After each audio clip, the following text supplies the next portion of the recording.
Have you ever wondered how your ribs attach to your spine and how your thoracic spine allows movement while still protecting vital structure? In this video, we are going to break down the thoracic vertebrae from T1 to T12 in a simple way, clear and exam ready. The thoracic vertebrae are unique compared to cervical and lumbar vertebrae.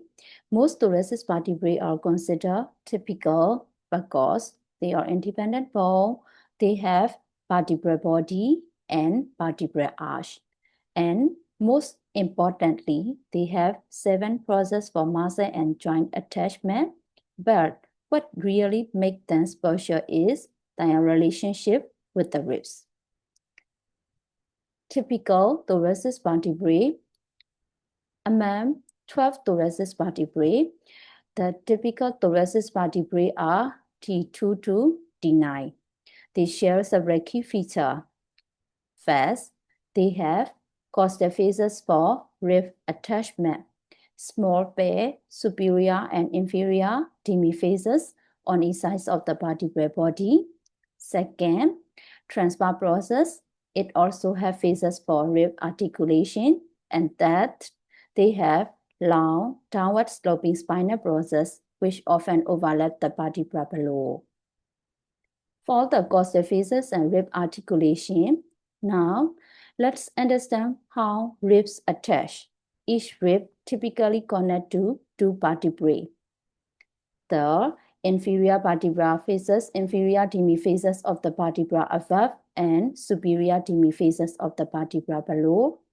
Together, they form a socket for rib head.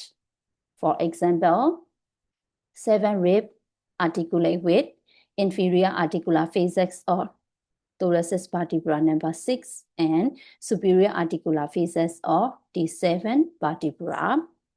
The intervertebral disc between the vertebrae also have to form this articulation. This design allows stability while still permitting controlled movement. Atypical thoracic vertebrae. Not all the thoracic vertebrae follow the same pattern. Let's look at the typical one, atypical one, T1. It has full superior costal facets because rib number 1 only articulate with T1, and it also has inferior demifacets for rib number 2, T10. It has single pair of 4 costal facets located partly on the body and partly on the pedicle, T11 and T12.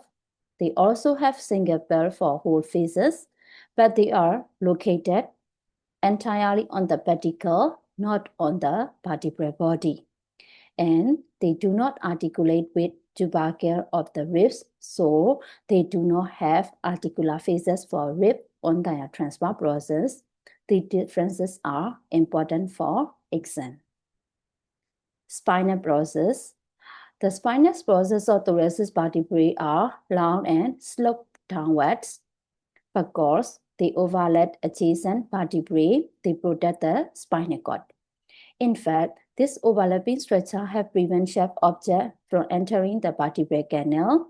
It's built-in protective mechanisms of the spine. Movement and rotation. Thoracic vertebrae allow rotation, but only to a limited extent. This is due to the orientation of the articular faces. Superior articular faces face posteriorly and slightly laterally.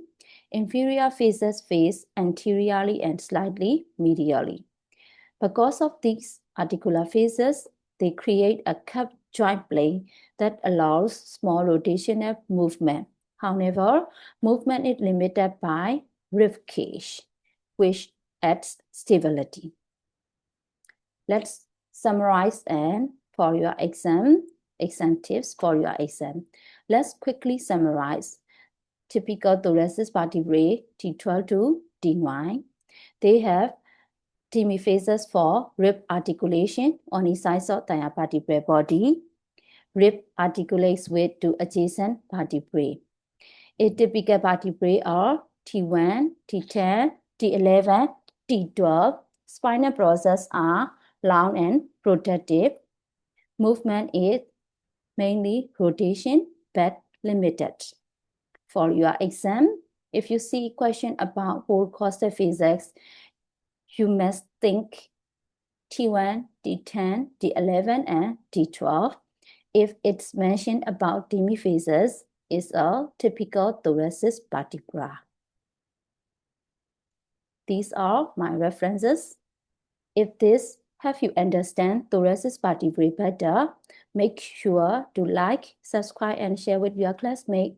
And let me know in the comment which part of the anatomy was hardest for you. Thank you.